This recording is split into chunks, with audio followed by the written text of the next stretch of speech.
College Karad आदरणीय प्राचार्य Rajmane sir आणि सेट नेट वर्कशॉपचे वनवटे सर आणि आजच्या प्रमुख वक्त्या स्वाती बोंगले मॅडम आणि तुम्ही सर्व भावी शिक्षक त्या सर्वांचे मी प्रथमतः स्वागत करते आणि छोटासा सुविचार ध्येयासाठी अतोनात प्रयत्न करा. जगाने तुम्हाला वेडे समजले तरी चालेल कारण वेडे लोक इतिहास घडवतात. मी सरांना अशी विनंती करते की आजच्या प्रमुख पाहुण्यांचे स्वागत करावे. ट्रेनिंग आहे, एक्सपिरियन्शियल लर्निंग.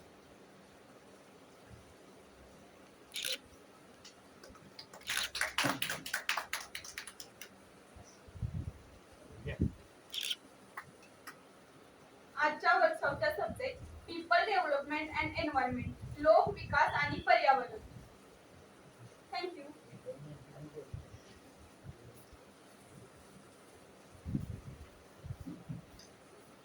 Good morning.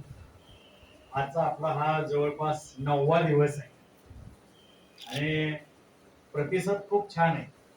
कारण मुलांना आता इथे येता येत नाही, यायला लागले त्यांच्या वेळेत येते, परंतु युट्यूब वरती याचे व्ह्यूज वाढत चाललेले आहेत. आज या ठिकाणी आपल्याकडं तत्वज्ञान विभागाच्या विभाग प्रमुख डॉक्टर स्वाती बोंगाळे मॅडम आज आपल्यामध्ये आहे. त्यांना गेल्याच वर्षी विषय दिला होता, परंतु ऑनलाईन साठी जी तयारी करायला लागते त्याला मिळणारा वेळ कमी मिळाला आणि आमच्या या आताचं कामकाज चालू आहे त्याचं माहिती किती व्यस्त असतं शेड्यूल. यावेळी त्याने आवर्जून तयारी करून ही वेळ घेतलेली आहे. त्याच्या आवडीनं हा विषय घेतलेला आहे. कारण लोक विकास आणि निसर्ग साधं टॉपिक आहे, परंतु त्या विषयामध्ये खोलात गेल्यानंतर कळतं की याची व्याप्ती किती मोठी आहे आणि त्याच्यावरती बोलण्यासाठी तत्वज्ञानासारखा दुसरा माणूस नाही. मॅडमचं हे पहिलंच व्याख्यान या सेट नेट साठी आमच्या वर्कशॉप मध्ये आहे. बाहेर झाले असतील तर माहित नाही, परंतु BA MA philosophy, MPhil philosophy, PhD philosophy आणि पहिल्या दमामध्ये नेट सुद्धा फिलॉसॉफी मध्ये झालेले आहे, PhD सुद्धा फिलॉसॉफी मध्ये झालेले. असं एक बहुआयामी व्यक्तिमत्व आपल्याला लाभलेलं आहे. जवळपास 10-1 वर्षाचा मॅडमच्या टीचिंगचा अनुभव, 6 वर्षाचा अनुभव आहे आणि या विषयावरती मास्टरी त्यांची. अनेक सेमिनार वर्कशॉप मध्ये त्यांनी आपलं पेपर प्रेझेंटेशन केलेलं आहे, सहभाग घेतलेला आहे. 2 इंटरनॅशनल, 2 नॅशनल, 2 स्टेट पण झालेले आहेत. पेपर पब्लिकेशन जवळपास 4-5 झालेले आहेत. अनेक कॉन्फरन्सेस त्याने अटेंड केलेल्या आहेत आणि गेल्याच वर्षी PhD मॅडमना मिळालेली आहे. अगदी ताजी PhD आहे आणि नेट सुद्धा एकदम ताजा आहे. मला वाटतं 2016 साली मॅडमनी नेट केलेलं आहे. 4च वर्ष झाली. आता काय आहे की सरने पहिल्याच व्याख्यानामध्ये सांगितले की त्यांची PhD नेट झालेली आहे, त्यांना ताबडतोब तुम्ही आवर्जून भेटा, ताजं नॉलेज आहे. परंतु या विषयावरची त्यांची मास्टरी आहे. पहिलंच व्याख्यान आहे, सगळे समजून घ्या. महाविद्यालयाच्या वतीनं आमच्या छोट्याशा डिपार्टमेंटच्या वतीनं मॅडमचं मी स्वागत करतो आणि त्यांना आमंत्रित करतो की हा छोटा वाटणारा विषय खूप विस्तृत आहे, परंतु कमीत कमी वेळेमध्ये जेवढा वेळ उपलब्ध आहे त्याच्यामध्ये त्यांनी आपल्याला मार्गदर्शन करावं अशी मी त्यांना विनंती करतो आणि आपली रजा घेतो. मॅडमचं स्वागत करतो, त्यांना धन्यवाद पण देतो. ऐन वेळी त्यांनी हा विषय, इतकं काम व्यस्त आहे. आमचं कसं आहे, सिंगल मॅन डिपार्टमेंट आहे, खूप कमी वेळ असतो, कमी माणसं जास्त काम. जे इतर डिपार्टमेंटला 50 माणसं आहेत त्यांना जेवढं काम करावं लागतं तेवढंच काम आम्हाला एकट्याला करावं लागतं. तरी पण त्यांनी वेळ काढून या ठिकाणी आल्या, त्यांचं मी स्वागत करून त्यांना आमंत्रित करतो आणि आपली रजा पण. थँक्यू. जरा इथे पीपीटी जवळ बसायला लागेल. कोण बसते? धन्यवाद सर. सर्वप्रथम मला आपल्या या वर्गामध्ये आज मार्गदर्शन करण्यासाठी आमंत्रित केलं त्याबद्दल सरांचे खूप खूप आभार. आज आपण या ठिकाणी नेट सेटच्या पहिल्या वर्गातला पर्यावरण हा टॉपिक, पहिल्या पेपरचा पर्यावरण हा टॉपिक बघणार आहोत. सगळ्यात पहिलं आपण जाणून घेतलं पाहिजे की पर्यावरण विषय असे बरेचसे अशी शास्त्र आहेत, त्यापैकी पर्यावरण हा विषय अलीकडेच आपल्याकडे BA भाग 2 साठी पण कंपल्सरी आलेला आहे. तर अशा विषयांची गरज आपल्याला आज का पडत आहे अभ्यासामध्ये, का अभ्यास करावा लागतो हे अगोदर नव्हतं. जर तुम्ही साधारणपणे 4वी ते 7वी पर्यंतचा जुना अभ्यासक्रम जर पाहिला तर त्यामध्ये विज्ञानाच्याच अनुषंगाने असे काही मुद्दे आपण अभ्यासलेले आपल्याला दिसून येतात. मात्र हा अभ्यासक्रम आता सध्या BA भाग 2 च्या वर्गामध्ये कंपल्सरी करण्याचं कारण असं की आपला जो काही पर्यावरणाकडे बघण्याचा बदलत चाललेला दृष्टिकोन आहे, आपल्यामध्ये जितका अवेअरनेस असायला पाहिजे त्या तुलनेत आपल्यामध्ये तो अवेअरनेस कमी होत चाललेला आहे आणि त्यामुळं आपल्याला अनेक समस्यांना तोंड द्यावं लागत आहे. आपण कोरोनाच्या कालावधीमध्ये पाहिलं की ऑक्सिजन सारखा वायू जो आपण सगळे समजतो की फुकट मिळणारा आहे, ज्याच्यावरती आपलं जीवन डिपेंड असतं, तर हा वायू मिळण्यासाठी सुद्धा आपल्याला किती कष्ट सहन करावे लागले. ऑक्सिजन अभावी कितीतरी जणांना जीव द्यावा लागला, गमवावा लागला. तर हा एक पार्ट एन्व्हायरमेंट सायन्सचाच आहे आणि ह्या सगळ्याची माहिती आपल्या सगळ्यांना असायला पाहिजे. तुम्ही ह्या ज्या परीक्षा देत आहात ह्या पात्रता परीक्षा आहेत. सगळ्यात मुख्यतः लक्षात घेतलं पाहिजे की ह्या पात्रता परीक्षा आहेत. आपण त्यासाठी एलिजिबल व्हायचं आहे. पास नापास वगैरे हे तुमच्या डॉक्युमेंट साठी आहे, हे लक्षात घ्यायचं. आणि तुम्ही कधी पास नापास होणार आहात, क्वालिफाईड कधी होणार आहात, जेव्हा तुम्ही त्यातल्या प्रत्येक गोष्टीसाठी एलिजिबल होणार आहात, हे लक्षात घ्यायचं आहे. त्यामुळे बऱ्याचदा आम्ही बघत असतो की नेट सेट अगदी मी देत होते त्यावेळेचा सुद्धा माझा काळ मला आठवतो 4 वर्षापूर्वी की नाही रिझल्ट आला की आपण टेन्शन मध्ये जातो, टेन्शन घेतो आणि मग नाही रिझल्ट आला म्हणून आपण सगळं काही सोडून देतो. 2-2, 3-3 महिने त्याच्याकडे बघतच नाहीये. आणि मग काय होतं, पुन्हा अचानक एखाद्या परीक्षेची जाहिरात येते, फॉर्म भरतो आपण आणि हातात 1-1.5 महिनाच राहिलेला असतो. तर आपल्या विषयाचा जे स्पेशलायझेशन आहे त्याचा अभ्यास करायचा असतो, पुन्हा फर्स्ट ह्या पहिल्या पेपरचाही अभ्यास करायचा असतो. आता हा सगळा वेळ कसा द्यायचा हे मुक्त गणित आपल्या समोरच असतं. त्यासाठी 2 गोष्टी लक्षात ठेवायच्या आहेत. CP कंटिन्युटी पाहिजे तुमच्यामध्ये आणि पेशन्स पाहिजे. नाही मी एवढं सगळं केलं, मी 3-3 वाजेपर्यंत जागले आणि मी पासच नाही झालो, माझा रिझल्टच नाही आला, जाऊ दे म्हणू दे, आता मी बघणारच नाही ह्याच्याकडे, हे नाही करायचं आपल्याला. अगदी आता तुम्ही पाहिलं रिझल्ट नाहीये तर अगदी तुम्ही ठीक आहे, तेवढं नाराज होणं वगैरे साहजिक आहे. तर किमान दुसऱ्या दिवशीपासून पुन्हा पाहिलं पाहिजे की कोणते प्रश्न आले होते, माझे मार्क्स कुठे गेलेले आहेत आणि मला आता कशावर जास्त भर द्यायचा आहे. अन्यथा काय होतं की तुम्ही 2-2, 3-3 महिने त्या मागच्याच रिझल्ट मध्ये गुरफटून राहता. अगदी मला 2 मार्क्स कमी पडले बघा म्हणून माझा गेला आणि मग आपण त्याच्याकडे बघतच नाही. ह्याच्यामुळे काय होतं की पुढचा सगळा वेळ तुमचा वाया जातो. हे नाही करायचं आहे. तुम्हाला आता स्वरूप सगळं लक्षात आलेलं आहे आणि पासिंग क्रायटेरिया कसा ठरवला जातो हे सगळं अगोदरच्या लेक्चर्स मध्ये झालेलं आहे, मी युट्यूबला बघितलेलं आहे, त्यामुळे मी त्याच्यावरती जास्त फोकस नाही करत. सगळ्यात पहिल्यांदा आता आपण मुख्य आपल्या विषयाकडे येऊया की पर्यावरण म्हणजे काय. काय असतं पर्यावरण?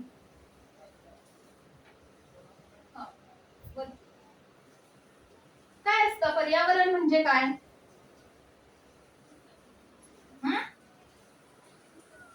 निसर्ग. अजून काय? आता तुम्ही नेटसेटच्या परीक्षा देणार आहात, एका शब्दामध्ये वगैरे आणि वरवरच असं उत्तर द्यायला नाही शिकायचं. पर्यावरण हा शब्द ओळखीचा तरी आहे ना आपल्या. एन्व्हायरमेंट सगळं येतं त्यामध्ये, जैविक अजैविक सजीव निर्जीव सगळे घटक जे जे आपल्या आजूबाजूला आहे ते सगळं पर्यावरणामध्ये येतं. अगदी छोटे छोटे कीटक किडामुंगी सुद्धा, ह्या सगळ्यांची सुद्धा गरज आपल्या पर्यावरणासाठी असते. त्यामुळे तर तुम्ही बघत तुम्हाला माहित असेल की आपल्याला कुठल्याही प्राण्याची हत्या करण्याचा अधिकार नाहीये, बरोबर की नाही? का हो? आपल्यासारखा त्याही प्राण्याचं काहीतरी ह्या पृथ्वीवरती खूप मोठं कॉन्ट्रीब्युशन असतं. आपल्या लेखी तुलनेनं ते कमी असतं. मात्र सजीव, निर्जीव, भौतिक, अभौतिक सगळ्या गोष्टींची गरज ह्या पर्यावरणासाठी आहे, वातावरणासाठी आहे. Syllabus people and environment interaction. काय आहे संबंध ह्या दोघांमध्ये? त्यानंतर सोर्स ऑफ पोल्युशन. सगळ्यात महत्वाचा प्रश्न हा, सगळ्यांसमोर उभा असलेला प्रश्न आहे हा पोल्युशन. सगळ्या प्रकारचं पोल्युशन होत आहे आज. पाण्याचं होतंय, हवेचं होतंय, धुळीचं होतंय. हे निसर्गाच्या बाबतीत कसं, तर आपली जमीन सुद्धा आपण प्रदूषित करतोय, पाणी सुद्धा आपण प्रदूषित करतोय. जसं की हवा प्रदूषण हा मुद्दा तर सगळा आहे, ज्याच्यातून आपल्याला बरेचसे आजार होतात. त्या पद्धतीनं भूमी प्रदूषण ही गोष्ट तुम्हाला माहिती आहे का? आपण जमिनीमध्ये बरीचशी रसायनं वापरत आहे, त्या सगळ्यामुळे जमिनीचा पोत कमी होत चाललेला आहे. हे भूमी प्रदूषणाचंच एक उदाहरण आहे. त्यानंतर आहे pollutant and their impact on human life. मानवी जीवनावरती त्याचे परिणाम. Exploitation of natural and energy resources, ऊर्जा स्रोत, आणि नॅचरल हझार्ड्स अँड मिटिगेशन. आता आपण मुख्य मुद्द्याकडे वळूया की पर्यावरण. पर्यावरणाची व्याख्या, कुठल्याही गोष्टीला व्याख्या असते हे लक्षात ठेवा. कोणत्याही गोष्टीला व्याख्येशिवाय कोणतीही गोष्ट पूर्णत्वात जात नाही. आणि व्याख्या समजली तर पुढचं सगळं समजतं. बारकावे. व्याख्याच वाचली नाही आणि आपण सुरुवात केली पुढच्या गोष्टीला, त्याचा उपयोग होत नाही. सगळ्यात पहिल्यांदा ती कन्सेप्ट काय आहे, कुठून आलेली आहे, तिचा उदय कोणता आहे, हे बारकावे टिकले पाहिजेत. त्याला आपल्याला नोट करून घेण्याची एक आपल्याकडे महत्वाची सवय पाहिजे. तर इन्व्हायरमेंट हा इंग्रजीतल्या फ्रेंच भाषेतल्या इन्व्हायर्ड यापासून आलेला शब्द आपल्याकडे आहे, म्हणजे परी प्लस आवरण. आपल्या सभोवताली, आपल्या आजूबाजूला कशाचं तरी आवरण असतं. हे कशाचं तरी म्हणजे जे आहे ह्यामध्ये सगळं काही आहे. वायू आहे, पाणी आहे, निसर्ग आहे, आणि ह्याच्या अनुषंगाने येणारा प्रत्येक घटक याच्यामध्ये समाविष्ट आहे. व्याख्या फंग आणि वॅगनर यांनी केलेली ही व्यक्ती, जीव अथवा समूह यांचा अस्तित्व, विकास यांच्यावर परिणाम करणारी बाह्य स्थिती, घटक किंवा वस्तू म्हणजे पर्यावरण. सगळ्यात महत्वाचं व्यक्ती. का तर ह्या घटकावरती ह्या सगळ्या गोष्टींचा परिणाम होत आहे. केंद्रभूत घटक कुठला आहे, तर इथं व्यक्ती हा आहे. तिच्या बरोबरच जीव नावाची जी कन्सेप्ट आहे, ज्या ज्या प्राण्यामध्ये जीव आहे त्या सगळ्या जीव नावाच्या कन्सेप्ट अंतर्गत येणारे घटक, जीव अथवा समूह यांचा अस्तित्व व विकास यांच्यावर परिणाम करणारी बाह्य स्थिती म्हणजे पर्यावरण.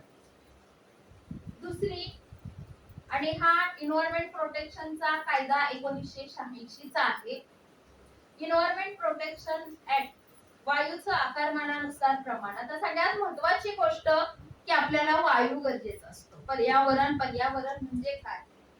तुमच्या आमच्यामध्ये एक स्पेस आहे, प्रत्येक गोष्टीच्या आणि आपल्यामध्ये एक स्पेस आहे. ती रिकामी स्पेस नाहीये, ती कशाने तरी व्यापलेली आहे. तिच्यामध्ये न दिसणारा घटक हा नक्की आहे, तो म्हणजे वायू आहे. आता ह्या वायूंचं प्रमाण काय आहे बघा. आता तो 2 जो असतो तो खाली असतो बरं का. नायट्रोजन साठी N2, ऑक्सिजन साठी O2, ऑर्गॉन साठी Ar, carbon dioxide CO2, neon Ne, helium He आणि मिथेन CH4. हे अशा प्रकारचे सुद्धा आपल्या दृष्टीने हे साधे प्रश्न आहेत की काय याच्याकडे लक्ष द्यायचंय.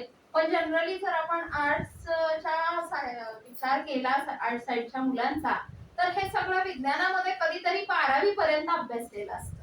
12वी ते MA कम्प्लीट होईपर्यंतचा कालावधी काय असतो आणि मग ते एक सवय लागलेली असते की ज्या वेळेला आपण हे पुस्तक समोर धरतो त्यावेळेला हे अगदी NH4 वगैरे वगैरे काय वाटलं की आपण ते सगळं पाडून इथंच जातो पुढं काय एवढं नाही लिहिलं म्हणून काय अहो एवढं नाही एक प्रश्न सुद्धा महत्वाचा आहे एक प्रश्न नाही लिहिला की तुमचे 2 मार्क्स कमी होतात त्यामुळं कुठलीही गोष्ट दुर्लक्ष करायची नाहीये सिलेबस मधली हा आता महत्वाचा प्रश्न फक्त सिलेबस बघायचा नाहीये त्याच्याशी रिलेटेड करंट इश्यू न्यूजपेपर मध्ये काही प्रश्न येत असतात पर्यावरणासंबंधी अनेक समस्या निर्माण होत असतात त्याच्या संबंधी आत्ताच सध्याचं जे नॉलेज आहे ते सगळं तुम्ही अपडेट ठेवलं पाहिजे आता मी तुम्हाला सांगितलं की आपल्यामध्ये एक स्पेस आहे आणि त्यामध्ये वायू नावाची एक पोकळी आहे आता हा जो स्पेस आहे त्याची एक संरचना आहे म्हणजे रचना त्यामध्ये 3 थर महत्वाचे आहेत एक तपांबर स्थितांबर आणि मध्यांबर तपांबर काय आहे तर पृथ्वीपासून 13 किमी उंच वातावरणाचा सर्वात खालचा थर ज्याच्यामध्ये कमी तापमान असते त्यानंतर स्थितांबर तो 50 किमी पर्यंत ते 20 ते 40 किमीच्या आसपास त्यामध्ये ओझोन अंबर आहे म्हणजे तुम्हाला ओझोन माहित असेल काय करतो काम ओझोनचं असतं सूर्याची अतिनील किरणं खेचून घेतो ज्या किरणांपासून काय होत असतं आपल्याला माणसासाठी ही अतिनील किरणं चांगली असतात का नाही तर हे सगळं रोखण्याचं काम इथं होतं मध्यांबर हा 50 ते 80 किमी पर्यंतचा उंच आणि आयनांबर म्हणजे लोनोस्फर हा 80 ते 500 किमी पर्यंतचा थर ज्यामध्ये रेडिओच्या लहरी परावर्तित केल्या जातात रेडिओ कशावर चालतो ध्वनी तरंगावर चालत असतो लहरींवर वायू तरंगांवर तर तो ह्या स्टेप मधला आहे त्यानंतर बाह्यांबर एक्झोस्फर म्हणजे 500 किमीच्या वरचा थर आणि त्यानंतर जलावरण ज्यामध्ये 97.25% खारं पाणी आहे आणि 2.75% हे गोडं पाणी आहे तर हे प्रमाण असेल हेही तुम्ही वाचलं पाहिजे हा कोणत्या थरामध्ये कशाचं प्रमाण आहे किती उंचीवर आहे अगदी सूक्ष्म आणि बारकाईनं तुम्ही हे सगळं पाहिलं पाहिजे आता काइंड्स ऑफ पोल्युशन सगळ्यात महत्त्वाचा घटक मी मगाशी सांगितलं तसं की ही समस्या सगळ्यांना भेडसावत आहे प्रदूषण नावाची कितीतरी आजार होतात ह्याच्यामुळं पहिला आहे एअर पोल्युशन कशामुळे होतं तर पर्यावरणात होणारा बदल आणि असमतोल कशामुळे होतो हा बदल आणि असमतोल कोण घडवून आणतं मूळतः पर्यावरण वाईट आहे का नाही हे सगळं कोणामुळे घडत आहे तर हे सगळं माणसामुळे घडत आहे बदलती जीवनशैली औद्योगिकीकरण शेतीच्या करण्याच्या रासायनिक पद्धतींचा वापर शेतीमध्ये वापरल्या जाणारी रसायनं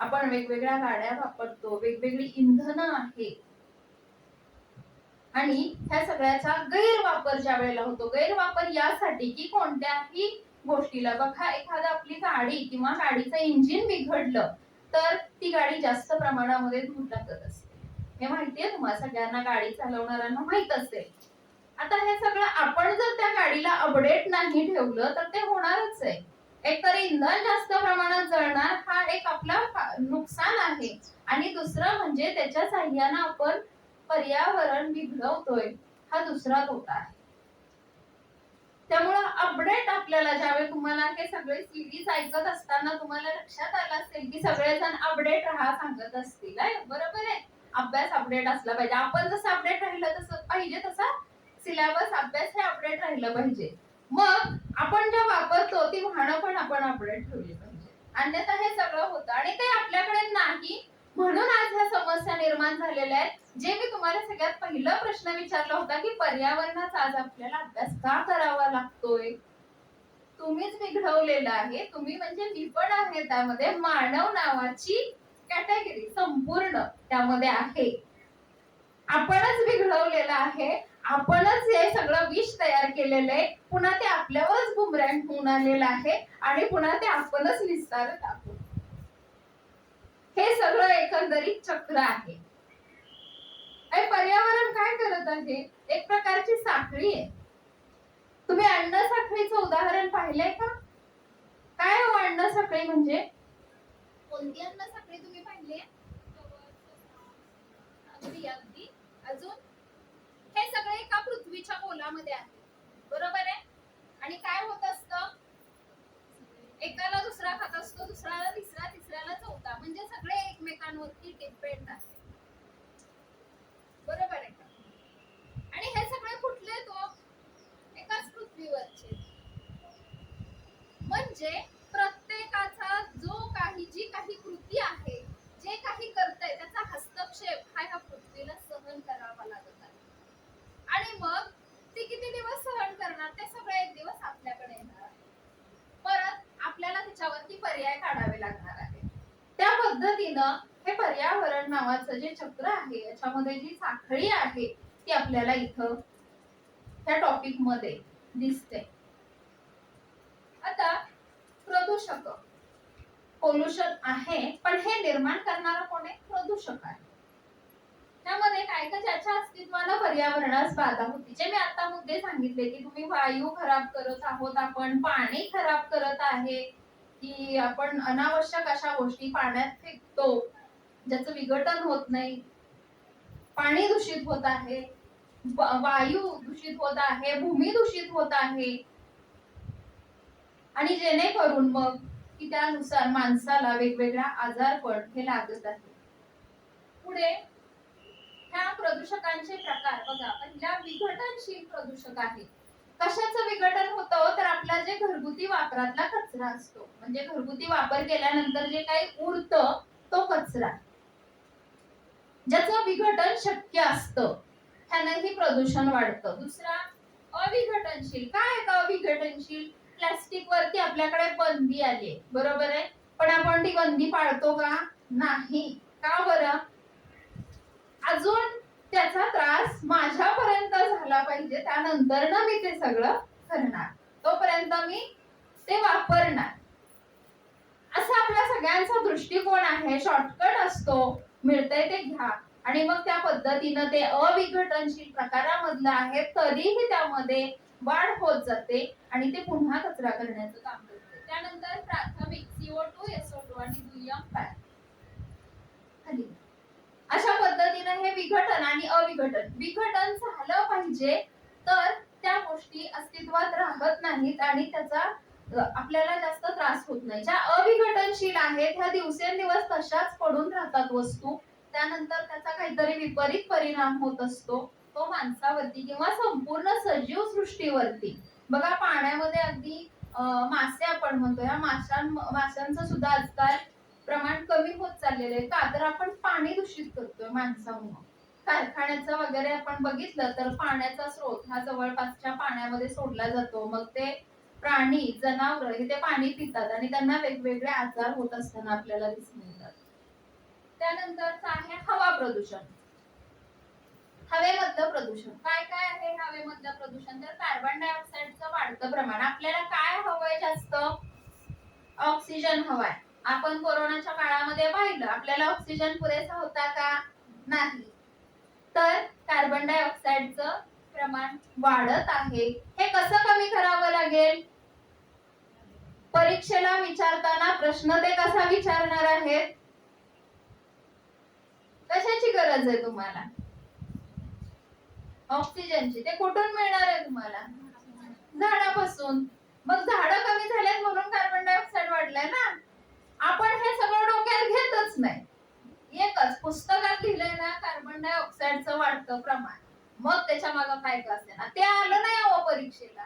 केलं होतं की आम्ही, अहो तेच आलं होतं, पण ते वेगळ्या पद्धतीने आलं होतं. तुम्ही आता उच्च शिक्षणासाठी पात्र होण्यासाठी तुम्ही परीक्षा देत आहात, त्यामुळं तुम्हाला त्यातले दुवे समजून घेता आले पाहिजे, धागेदोरे समजून घेता आले पाहिजेत. मग तुम्ही चौथीच्या मुलांसारखं करणार आहे का? ती ओळ पाठ करायची, ती नाही आली तर ती परीक्षेला नाही आली. पाठांतर मुद्दा पहिला सोडून द्यायचा आहे आता. पहिल्यांदाच जर तुम्ही कोणी पाठ करत असाल तर आत्ताची जी तुमची परीक्षा असणार आहे ह्याला पाठ करायचं नाही, तो मुद्दा समजून घ्यायचा आपल्या भाषेमध्ये. अशा पद्धतीने जर अभ्यास कराल तर तुम्ही कोणताही अभ्यास केलेला हा लाईफ टाइम तुमच्या लक्षात राहणार आहे. आणि तो प्रश्न कसा विचारलाय, कोणत्या पद्धतीने विचारलाय, कोणत्या पद्धतीने विचारला जाऊ शकतो हे लक्षात घ्यायचं. आम्ही हे 2-4 पीपीटीज 21-22 स्लाइड समोर दाखवतो म्हणजे त्यातलंच फक्त येणार आहे का हो? नाही, त्यातले तुम्हाला बारकावे पाहिजे आहेत, कसं विचारलं जाऊ शकतं. दुसरं आहे दूषित हवा. दूषित हवा होण्याचं कारण आपण मगाशी पाहिलं त्याप्रमाणे गाडी, इंधन वगैरे वगैरे. त्यानंतर आम्लपर्जन्य ही एक मोठी बाब होऊन बसलेली. काय हो आम्लपर्जन्य न हो म्हणजे काय? आम्लपर्जन्य ही गोष्ट तुम्हाला माहिती आहे का? तर वातावरणामध्ये असणारं sulphur dioxide, carbon dioxide, nitrogen oxide आणि क्लोरीन ह्या हवेतील प्रदूषकांचा वातावरणामध्ये जे आपल्याकडे बाष्प होण्याची क्रिया आपण म्हणतो ना की पाणी तापतं, ते वरती जातं वाफ होऊन आणि पुन्हा त्याचं थंड झालं की पावसामध्ये रूपांतर होतं. तर ही जी प्रक्रिया आहे बाष्प आणि ऑक्सिजनशी संयोग होऊन वेगवेगळ्या प्रकारची आम्ल तयार होतात आणि ही सर्व आम्ल पावसाच्या पाण्यामध्ये विरघळतात आणि ती पुन्हा जमिनीवर येतात. त्याला म्हणतात आम्लपर्जन्य. ह्या आम्लपर्जन्यामुळे काय होतं तर झाडांची पानं खुंटतात, वाढ खुंटते, प्रकाश संश्लेषण क्रियेवरती त्याचा परिणाम होतो. तसंच की काही स्मारक असतात, वस्तू असतात, पुतळे असतात, त्यांच्या कलर वरती परिणाम होत असतो. तर अशा पद्धतीनं ह्या आम्लपर्जन्य ही गोष्ट आहे. ओझोनचा अवक्षय. काय म्हणतो आपण ओझोनचा अवक्षय म्हणजे काय? मी मगाशी तुम्हाला विचारलं की ओझोन आपल्यासाठी हानिकारक आहे का चांगलं आहे? ओझोनचा अवक्षय होणं म्हणजे क्लोरो फ्लोरो कार्बन, कार्बन टेट्राक्लोराइड आणि हॅलन्स ह्या वायूमुळे ओझोन थराचा अवक्षय होतो म्हणजे तो गळतोय, माणसावरती येऊन पडतो, माणसाला त्वचेचे रोग होतात, अतिनील अशी किरणं असतात त्याची. आणि त्यामुळं सूर्याची अतिनील किरणं ही पृथ्वीवर थेटपणे येत आहेत आणि ह्या अतिनील किरणांना त्वचेचे विकार, त्वचेचा कॅन्सर अशा सारख्या मोठ्या मोठ्या आजारांना माणसाला सामोरं जावं लागत आहे. का तर पर्यावरणाचा असमतोल. पुढचं आहे धुक्याचं प्रदूषण. काय होईल धुक्याचं प्रदूषण म्हणजे काय? लंडन मध्ये जे चालू आहे धुक्याचं प्रदूषण 1952 साली उद्भवलेलं हे धुक्याचं संकट लंडन मधलं सलग 5 दिवस लंडन शहरावर धुक्याचं आच्छादन होतं आणि त्यामुळं साधारण 4000 लोक तिथली मृत्युमुखी पडली होती. त्यानंतर भोपाळ वायू दुर्घटना ही माहिती असेल तुम्हाला कदाचित का नाहीये? काय झालं होतं भोपाळ वायू दुर्घटनेमध्ये? आपल्याला जागं ठेवायचंय, फक्त तुम्हाला शिकवलं असेल सरांनी शिक्षण ही कशी प्रक्रिया आहे, एकतर्फी का दुतर्फी आहे? दुतर्फी आहे. नाहीतर काय होणार, समोरचा बोलत राहतो, आम्ही इकडे डुलक्या काढत राहतो, त्याच्याने काय होईल, सगळं वरून जाईल. आठवण्याचा प्रयत्न केला पाहिजे, कुठेतरी काहीतरी आपण वाचलंय का? हा एक चिंतनाचा भाग आहे आणि हे जे तुम्ही आठवण्याचा प्रयत्न करता हे प्रश्न परत दीर्घकाळ आपल्या लक्षात राहतात, हे त्याचं वैशिष्ट्य असतं. त्यामुळे चिंतन झालं पाहिजे. एखादी कन्सेप्ट आपल्या समोर आली तर ती कधी याच्या अगोदर आपण ऐकलीये का, वाचलीये का, थोडंफार चुकलं तरी चालतंय आणि लगेच आपण बघितलं पाहिजे पुस्तक घेऊन की अरे मी जो आता विचार केला ते चुकलं बरं का, उत्तर हे असं आहे, हे तुमच्यामध्ये शोधायची वृत्ती आली पाहिजे. आता सगळ्यात पहिल्यांदा नाही, आता कंटाळा झालेला बघतो का उद्या जाऊ ते मरू दे, आता हे पहिलं चॅप्टर संपवतो नंतर बघतो तो पेपर, नाही. आपण आपल्याला स्थिर नाही ठेवायचं, ते शोधलं पाहिजे. आणि असे जे आवर्जून उत्तर तुम्ही शोधता ही दीर्घकाळ लक्षात राहतात. कदाचित तेच जर परीक्षेला आलं तर ते अतिउत्तम आणि बरोबर त्यावेळेला क्लिक होतं की नाही हे मी शोधलं होतं बरं का, त्याचं उत्तर हे नाही, हेच आहे, कन्फर्म हेच आहे. पण तुम्ही नुसता रट्टा मारला बसलात, मांडी घालून बसलात खुर्चीवर आणि सलग पाठांतर चालू आहे, ह्याचा उपयोग होत नाही.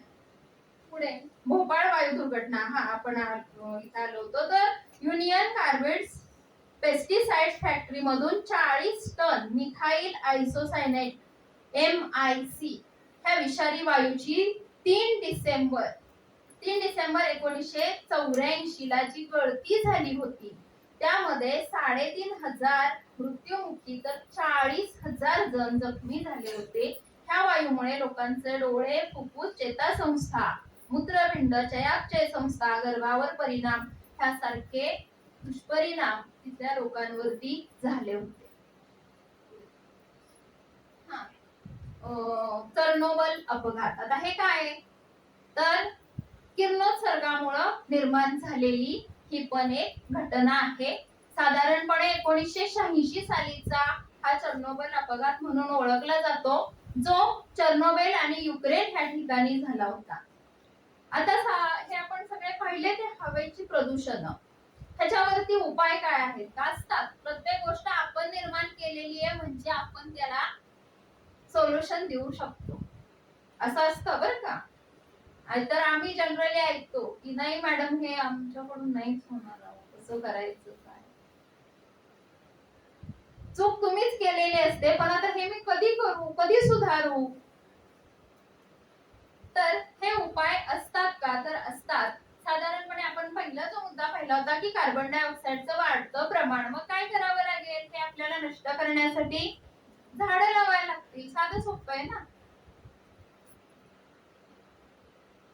तसंच हानिकारक रसायनांवर बंदी यासारखे घटक आहेत. औद्योगिक क्षेत्रांचा विकास करत असताना तिथलं वातावरण बघितलं पाहिजे. तिथं लोकसंख्या किती राहतीये, खूप जवळ राहतीये का, त्यापासून लोकांना काही त्रास होणार आहे का, तिथल्या वाऱ्याची दिशा काय आहे, वाऱ्याचं प्रमाण कसं आहे, ते खूप उंचावर आहे का, गाव खूप खाली आहे का, हे सगळं पाहून तिथं औद्योगिक क्षेत्राचा विकास झाला पाहिजे, जेणेकरून तिथल्या राहणाऱ्या लोकवस्तीला, प्राण्यांना, सूक्ष्म जीवांना त्रास होता कामा नये. अशा पद्धतीच्या उपाययोजना आहेत. पुढचा आहे तो म्हणजे भूमी प्रदूषण. भूमी प्रदूषण हा मुद्दा आपण मगाशी पाहिलं की शक्यतो आपण ज्या काही शेतीवरती वेगवेगळ्या प्रक्रिया करत आहे, रसायन वापरत आहे, ह्या सगळ्यांमुळे जमिनीचा पोत हा निकृष्ट दर्जाचा होत चाललेला आपल्याला दिसून येतो.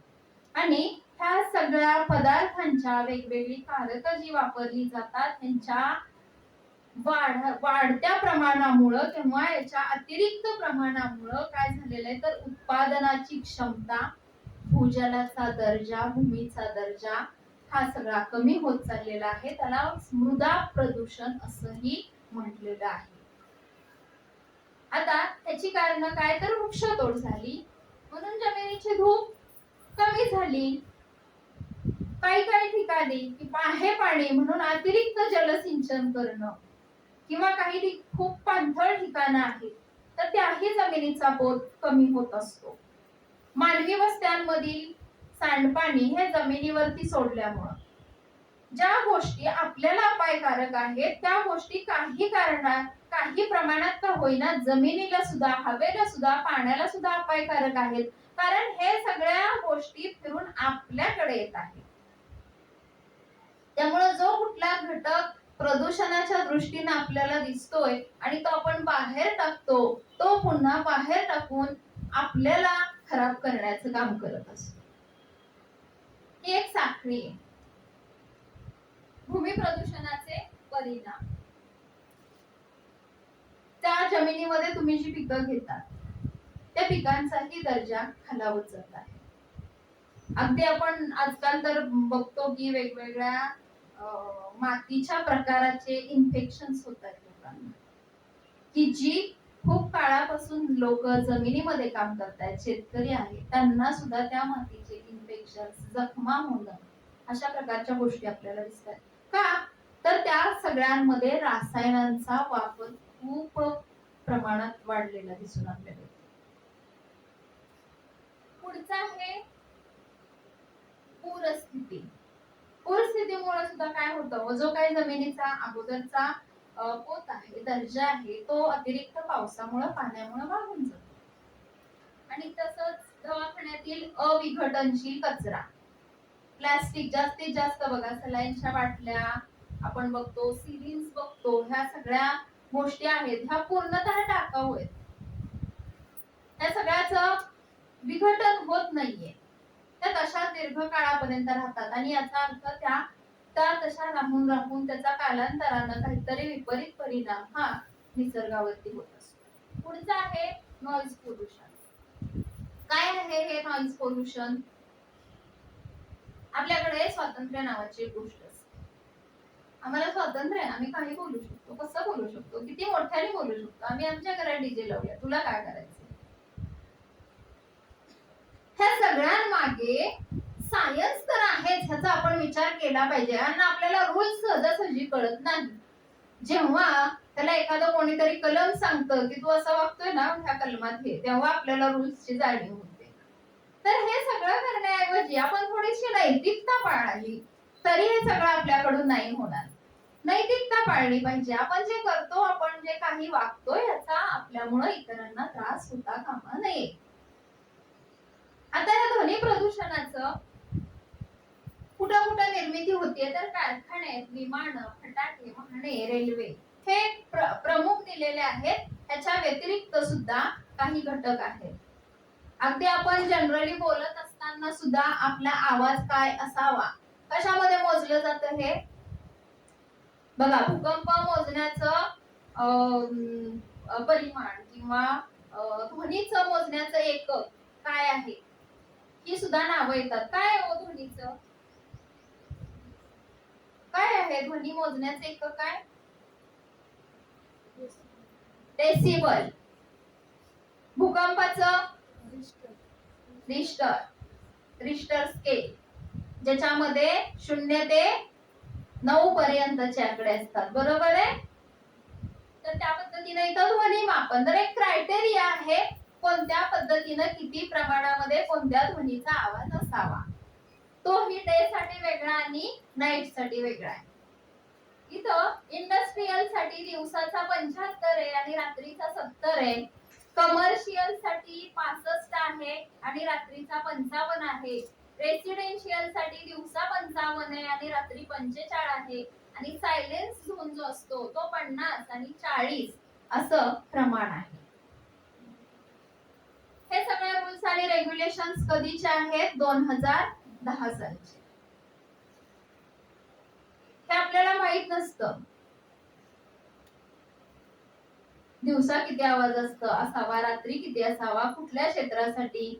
अगदी आपण आपला दैनंदिन व्यवहार करत असताना ते कशामध्ये येतंय बघा? रेसिडेन्शियल.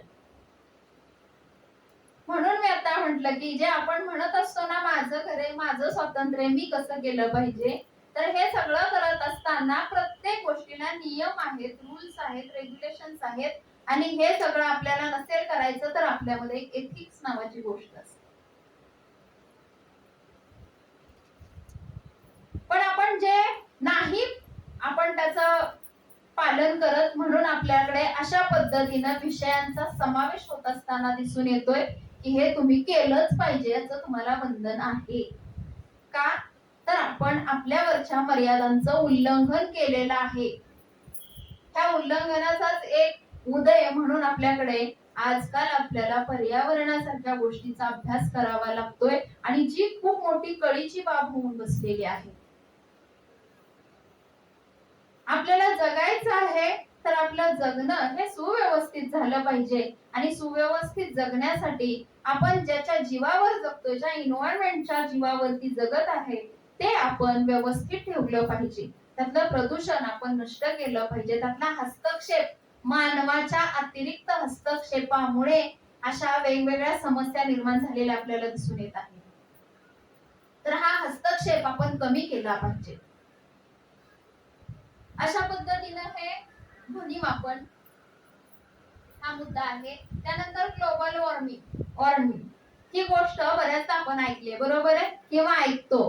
काय ही जागतिक तापमान वाढ खूप महत्वाचा मुद्दा आहे हा पण. जागतिक तापमान वाढ कशामुळे होतीये? ही जागतिक तापमान वाढ कमी करण्यासाठी क्योटो करार 1997 निर्माण झाला. मग ह्याच्या अंतर्गत की पृथ्वीचं तापमान कसं कंट्रोल करता येईल. मग झाडं लावावी लागतील, झाडं लावली तर ती टिकवली पाहिजे, त्याचं संवर्धन केलं पाहिजे, अशा वेगवेगळ्या योजना. आता मुख्य मुद्द्याकडे आपण वळूया की ज्या परीक्षेमध्ये महत्वाच्या विचारल्या जातात की पर्यावरण विषयक जागतिक घडामोडी. हे मी तुम्हाला मगाशी म्हटलं ना की यामध्ये अपडेट राहावं लागतं. पेपरला वेगवेगळ्या आणि ह्याच्यामुळे तर आज तुम्हाला व्हॉट्सअपच्या माध्यमातून बऱ्याचशा गोष्टी कळतात की आज कोणता दिवस साजरा केला जातो. ते आपण नोट करून घेतलं पाहिजे. नव्यानं कोणत्या आणखी निर्माण होत आहे, जसं की आपल्याकडे मध्यंतरी बघा की आहार पोषण पंधरवडा माहिती आहे ना, तो कार्यक्रम झाला जो शासनानं कंपल्सरी केलेला होता बऱ्याच ठिकाणी, म्हणजे सगळ्यांना कंपल्सरी होतं त्या कार्यक्रमाचं. त्या पद्धतीनं इथं पर्यावरणाशी संबंधित जागतिक ज्या ज्या घडामोडी आहेत ह्या कुठे आणि कशा चालू झाल्या तर स्टॉकहोम इथं 5 जून ते 16 जून 1972 पर्यंत इन्व्हायरमेंट मानवी पर्यावरण, मानव आणि पर्यावरण यांच्यातला संबंध सुधारण्यासाठी अशा प्रकारचे वेगवेगळे कार्यक्रम घेण्यास सुरुवात करण्यात आली. त्यानंतर अर्थ आवर वाईल्ड लाईफ सँक्चुअर्स म्हणजे काय हो? वसुंधरा तास अर्थ आवर ह्याच्या अंतर्गत काय केलं जातं? नावं पण अशी आहेत की आपल्या लक्षात यायला नाही पाहिजे. ह्यासाठी बारकाईनं वाचन पाहिजे आणि हे लक्षात येत नाही. तर हे कशा संदर्भी आहे तर आपल्याकडे जे आपण अतिरिक्त वीज वापरतो ह्या वीजची बचत करण्यासाठी दरवर्षी प्रत्येक वर्षी मार्च मधल्या शेवटच्या शनिवारी संध्याकाळी 8:30 ते 9:30 या कालावधीमध्ये अनावश्यक दिवे बंद करणं, म्हणजे तेवढीच वीजची बचत. त्या पद्धतीनं की हे सगळं कधीपासून चालू झालं तर ऑस्ट्रेलियामध्ये सिडनी ह्या ठिकाणी 2007 पासून. तसंच कार्बन क्रेडिट म्हणजे प्रत्येक देशाला हरितगृह वायू उत्सर्जन करण्याचं प्रमाण ठरवून दिलेलं आहे. त्याच्या साह्यानं रेड कार्यक्रम म्हणजे REDD प्रोग्राम, रीड प्रोग्राम. ह्यामध्ये संयुक्त राष्ट्र संघामार्फत वाळवंटीकरण आणि जंगलाची अवनती रोखण्यासाठी हा कार्यक्रम सुरू केलेला आहे. अशा पद्धतीचे जे जे जागतिक घडामोडीच्या दृष्टीने जे जे दिवस आहेत ते आपल्याला लक्षात घ्यावे लागतात. आता बघा, जे मी तुम्हाला मगाशी सांगितलं की आपण नियम पाळत नाही, आपण आपलं एथिक्स पाळत नाही, म्हणून आपल्याला नेहमी कोणाचं तरी कंट्रोल करून घेण्याची सवय लागलेली असते. तर ही सवय पर्यावरणाच्या बाबतीत सुद्धा आपल्याला लागू झालेली आहे. फक्त भांडलं कीच कलम लागतो असं नव्हे. तुम्ही पर्यावरणाच्या वाटेला गेलात, पर्यावरणाला त्रास दिला की पण तुमच्यावरती कलम लागू होतं. हे लक्षात ठेवायचं. का तर एक वेळ आपला एखादा नातेवाईक आपल्या सोबत नसला तर चालतंय, पण पर्यावरण पाहिजे. का तर पर्यावरणाला ठरवलं की ह्याला आजपासून ऑक्सिजन द्यायचाच नाही तर आपलं काय होऊ शकतं हे आपल्याला माहितीये. तर त्या पद्धतीनं इथं पर्यावरणामध्ये आपण हस्तक्षेप करतोय म्हणून आपल्यावरती कलम हेही नियम लागू झाले. तर कलम 48A हे राज्यघटनेतील 42व्या घटना दुरुस्तीमध्ये आहे. तर राज्य हे पर्यावरणाचं संरक्षण आणि संवर्धन करण्यासाठी आणि वन आणि वन्यजीवांचं रक्षण करण्यासाठी प्रयत्नशील राहील हे त्या कलमामध्ये येतं. त्यानंतर 51 मध्ये काय आहे? वन, सरोवर, वन्यजीव यांच्यासह नैसर्गिक पर्यावरणाचं संरक्षण करणं आणि सुधारणा घडवून आणणं. तसंच प्राणी मात्रांबद्दल आपला एक दयाभाव असला पाहिजे. कलम 49 मध्ये जागतिक वारसा स्थळांचं संरक्षण करणं, की जे परंपरेनं चालू आलेली आहेत वारसा स्थळं, तर त्याचं आपण संरक्षण केलं पाहिजे, ते टिकून राहिले पाहिजेत, उलट त्याचं संवर्धन केलं पाहिजे. तसंच कलम 21 मध्ये मेनका गांधी खटला अन्वये कलम 21 अंतर्गत प्रत्येकाला प्रदूषण रहित पाणी आणि हवेसहित चांगल्या पर्यावरणात जीवन जगण्याचा हक्क. जीवन जगायचंय मात्र ते चांगल्या पर्यावरणामध्ये.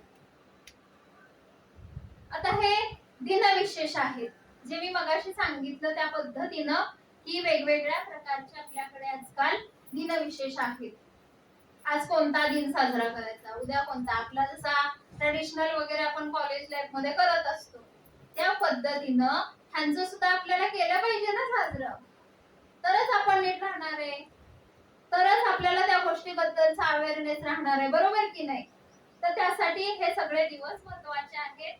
मी फक्त प्रमुखच म्हणजे अगदी प्रमुख सगळेच आहेत पण महत्वाचे अगदी घेतलेले आहेत की जे आपल्या सगळ्यांच्या परिचयाचे आहेत, बाकीचे आपल्याला माहित पण नसतात. असे कोणते आहेत? 21 मार्च वन दिन, 23 मार्च जागतिक हवामान दिन, 25 जून पर्यावरण दिन. आता ह्यात फक्त पर्यावरण दिन किंवा मग जागतिक हे काय आहे हे समजून घ्यायचं आहे. अन्यथा पर्यावरण दिन नुसतं आहे पण जागतिक पण आहे असं काय आहे का हे बघायचंय.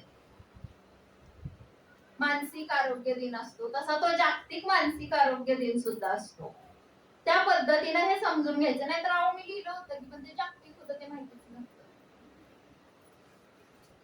तर अशा पद्धतीच्या चुका नाही करायच्या. ह्या चुका कधी होणार नाही तुमच्याकडून. तुम्ही त्यातले बारकावे पाहिले पाहिजे, बारकावे टिपून घेतले पाहिजे आणि ते लक्षात ठेवले पाहिजेत. पाठांतर नव्हे, हे पाठांतरानं तुमच्या लक्षात येणार नाही. ते दिवस स्थापन करण्यापाठीमागचे काहीतरी कारण आहेत, त्याचे उद्देश काहीतरी आहेत, हे थेरॉटिकल तुम्ही पाहिलं पाहिजे आणि मग तुमच्या लक्षात राहतील ह्या गोष्टी. नाहीतर 21 मार्चचा कधी 21 एप्रिल झालाय ते पण कळणार नाही. 21 जून योग दिन, 25 जून वायू दिन, 7 एप्रिल आरोग्य दिन, 11 जुलै लोकसंख्या दिन.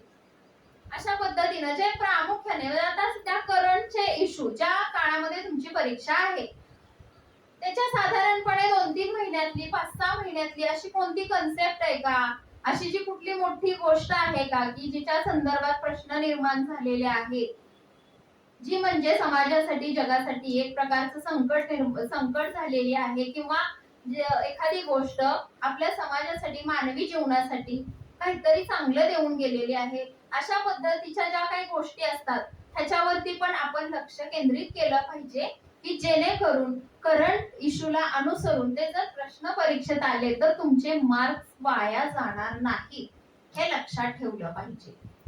अशा पद्धतीचे खूप सारे दिनविशेष आहेत, ते आपण पाहिलं पाहिजे, त्याच्यावरती लक्ष दिलं पाहिजे.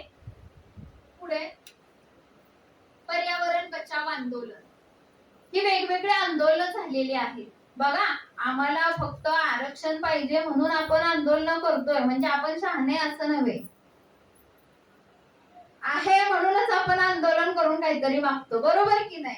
पण ह्या सगळ्या गोष्टींसाठी, झाडांसाठी, पर्यावरणासाठी कोणीच काय बोललं नाही तर एक दिवस आपणच संपुष्टात येणार आहोत, हे काही लोकांना कळलं होतं आणि म्हणून त्यांनी त्यांचा जीव वाचवण्यासाठी, ह्या झाडांचा, वन्यजीवांचा जीव वाचवण्यासाठी आंदोलनं केलेली होती. म्हणजे कोणीतरी असं पण शिल्लक आहे की ज्यांना ह्या सगळ्या गोष्टींची काळजी आहे.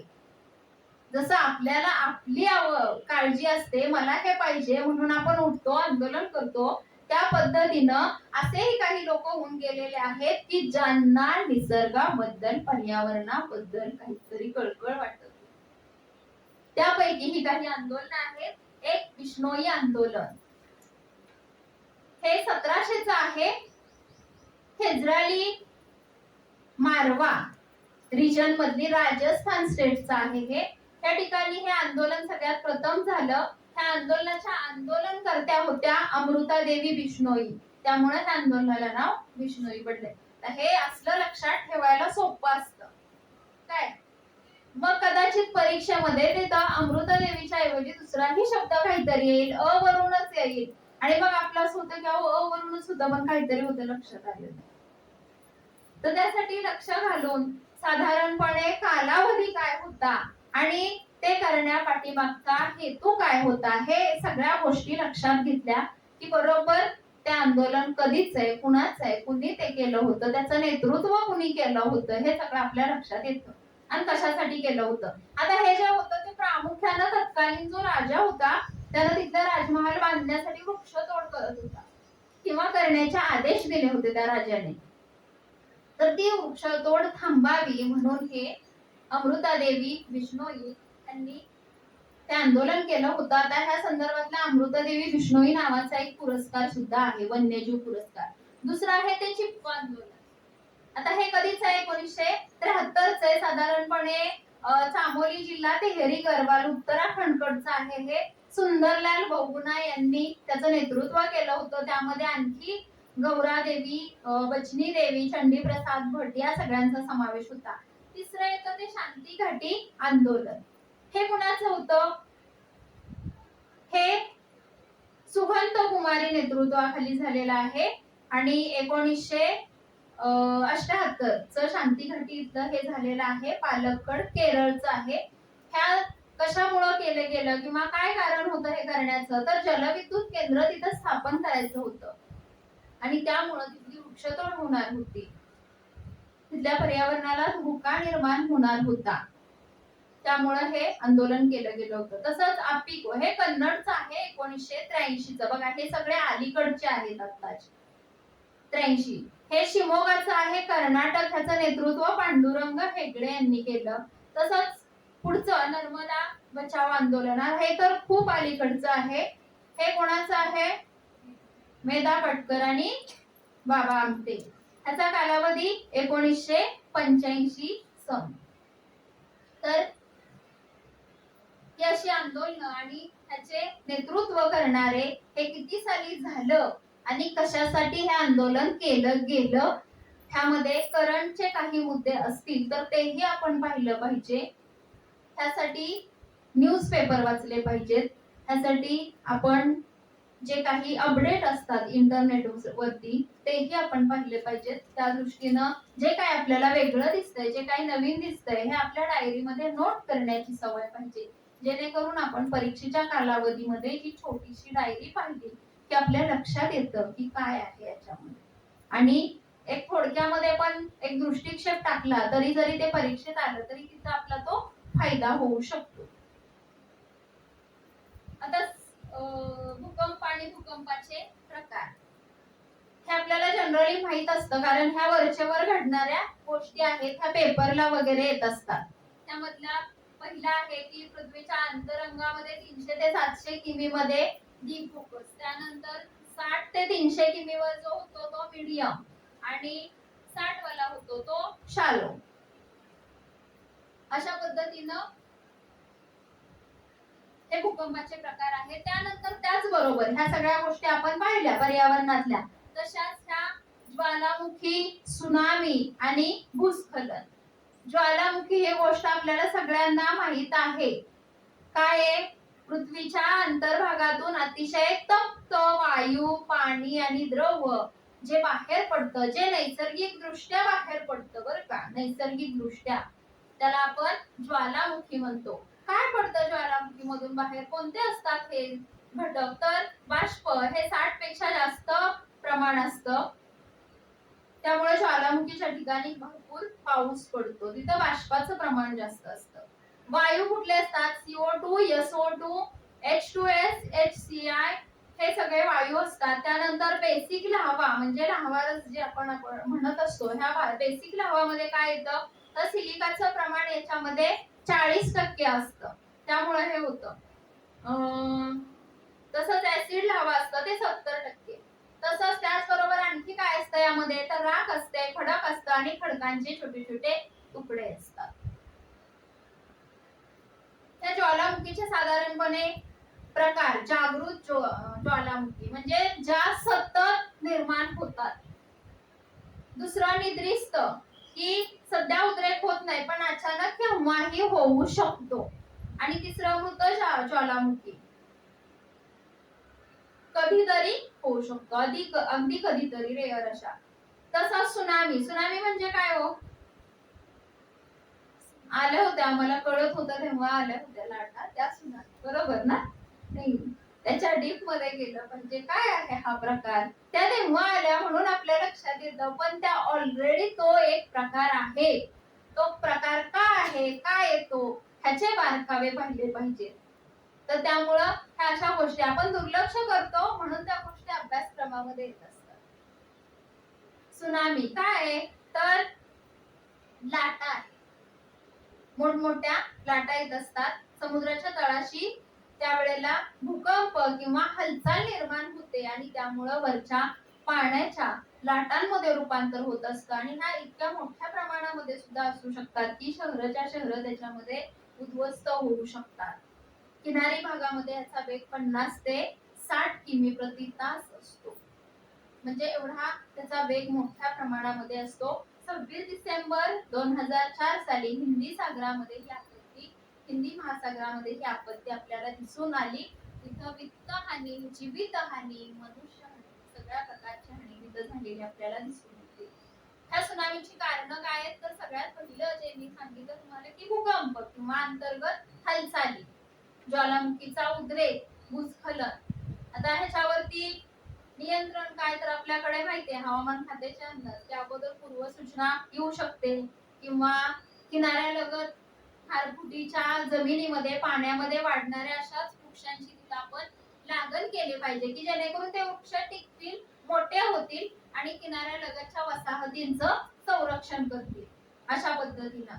किंवा घरांची रचना वेगळ्या पद्धतीनं करणं की तिथं जे वातावरण निर्माण होत आहे त्याला ते सूट करतील अशा पद्धतीची रचना करणं,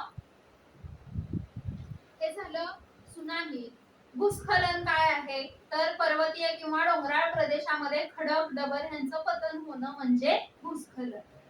मध्यंतरी कोणती गोष्ट झाली हो भूस्खलनची,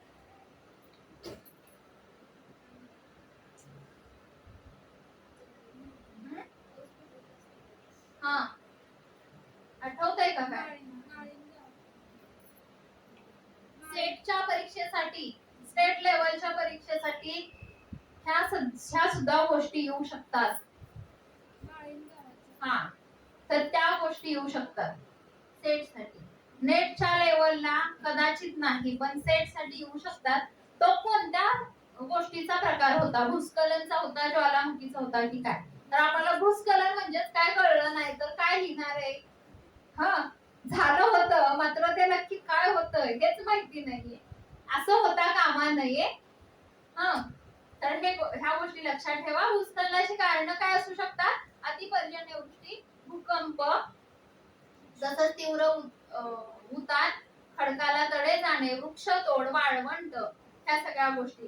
ह्याचा परिणाम काय, तर रस्ते किंवा रेल्वे मार्ग बंद पडणं. आपल्याला माहितीये की संपर्क तुटून जातो तिथल्या गोष्टींचा. आणि हे नियंत्रण काय, तर बघा सगळ्या गोष्टींचं नियंत्रण करण्यासाठी एक गोष्ट कॉमन येते ती म्हणजे वृक्षाचं संवर्धन करणं. आता इथं हा साधारणपणे मी एक आढावा सिलेबसचा घेतलेला आहे. सिलेबसचा आढावा याला म्हणतात. याचा अर्थ असा नव्हे की हे सगळं परीक्षेत येणार आहे, हे खूप म्हणजे आपण म्हणतो ना दृष्टिक्षेप, त्यातले सगळे बारकावे वगैरे तुम्हाला पाहावे लागणार आहेत, ओळण ओळ वाचावी लागणार आहे. कशासाठी, का तर जे मी मगाशी म्हटलं की आपल्याकडे अपडेट राहणं नसतं, म्हणून आपल्याला पुन्हा हे सगळं वाचावं लागतं. आता आपण मुख्य की साधारणपणे कसे प्रश्न विचारले जाऊ शकतात इकडे वळूया.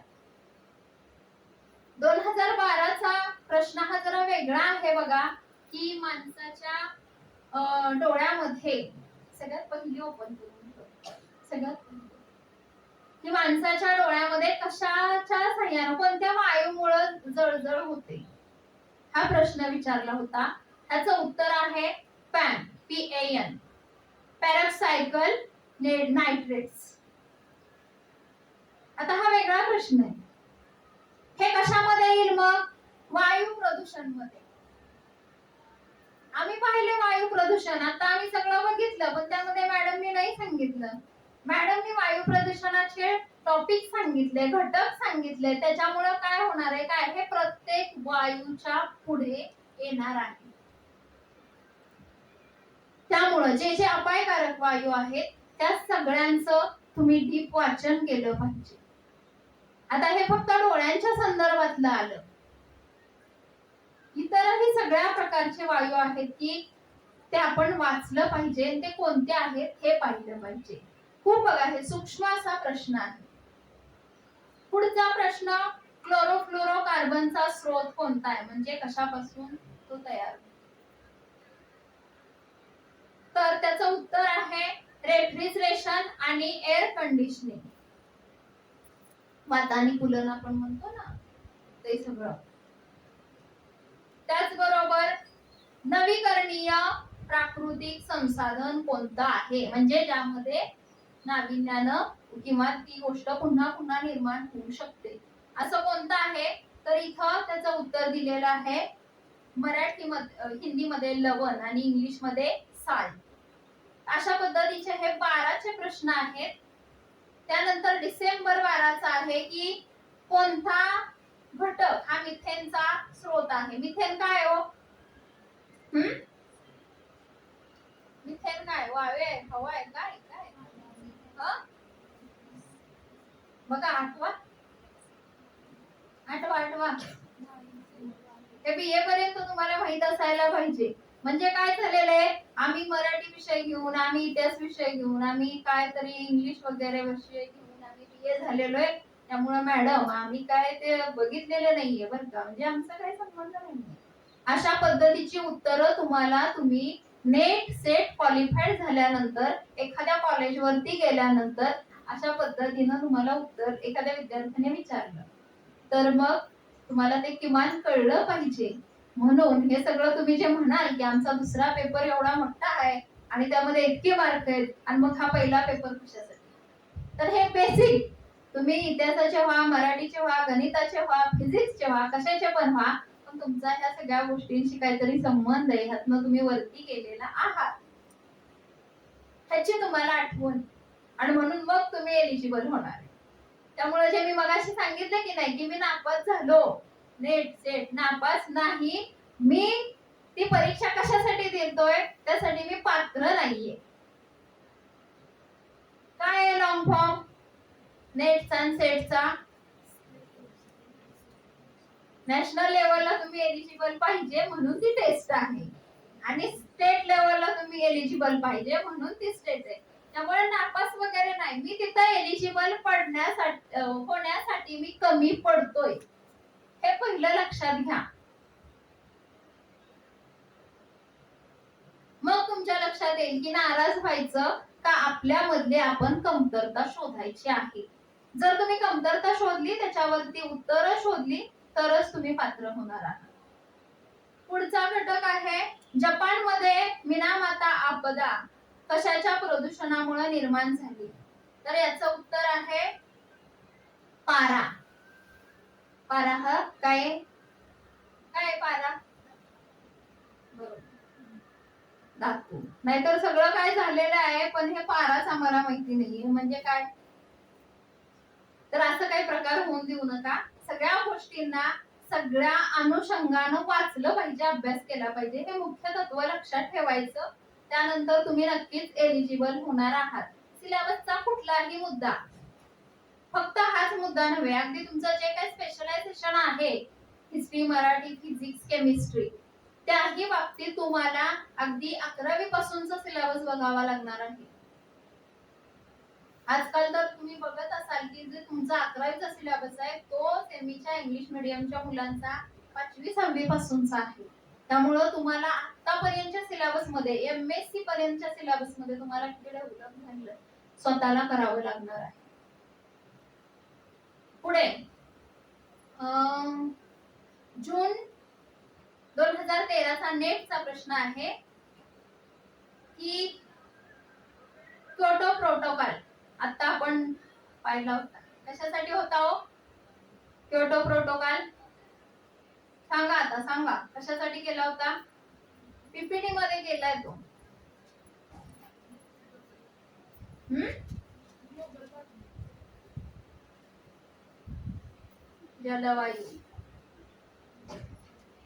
जलवायू परिवर्तन.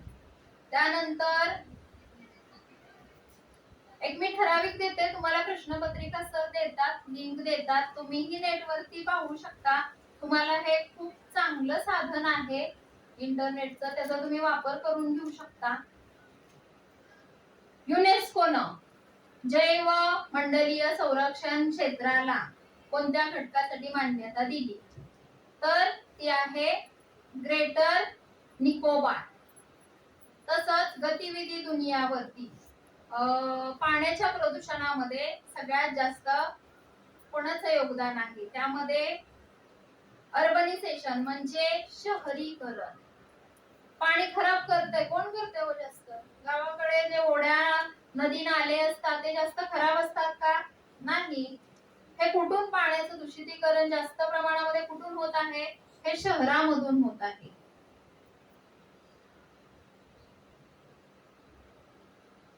आता बघा, हा प्रश्न थोडा वेगळा है। महिलाएं पुरुषों की अपेक्षा प्रकृति के अधिक निकट है, यह किस प्रकार का दृष्टिकोन है? पुन्हा वाचू का? बघा, लॉजिक लावता आलं पाहिजे. सरांनी लॉजिक लावलंय ना? लॉजिक शिकवलं ना? कसं लॉजिक लावायचं हे शिकवलंय ना सरांनी? मग डोकं चालवा आता. महिलाएं पुरुषों की अपेक्षा प्रकृति के अधिक निकट है, ये प्रकार एक किस प्रकार का दृष्टिकोन है? उत्तर है यथार्थवादी, अनिवार्यतावादी, नारीवादी आणि गहन परिस्थिती. नारीवादी आहे का? फेमिनिझम जागृत झालं तर म्हणणार नारीवादी आहे. इथं कुठलं कुणाला आतमधनं जागृत नाही करायचंय, इथं प्रॅक्टिकली बघायचं आहे. लॉजिक लावायचे, ते पण कसं पण नाही लावायचं. त्याचा त्या गोष्टीशी काही संबंध आहे का हे पाहून लॉजिक लावायचं आहे. अन्यथा युक्तिवाद काय होऊ शकतो? अनव्हॅलिड होऊ शकतो. अभ्यासला ना तुम्ही आर्ग्युमेंट, व्हॅलिड, इनव्हॅलिड ते होऊ शकतं. तर इथं त्याचं उत्तर आहे अनिवार्यतावादी, इसेन्शियल. समजलं? त्या ठिकाणी आपण थांबूया. धन्यवाद. ऑल द बेस्ट तुमच्यासाठी.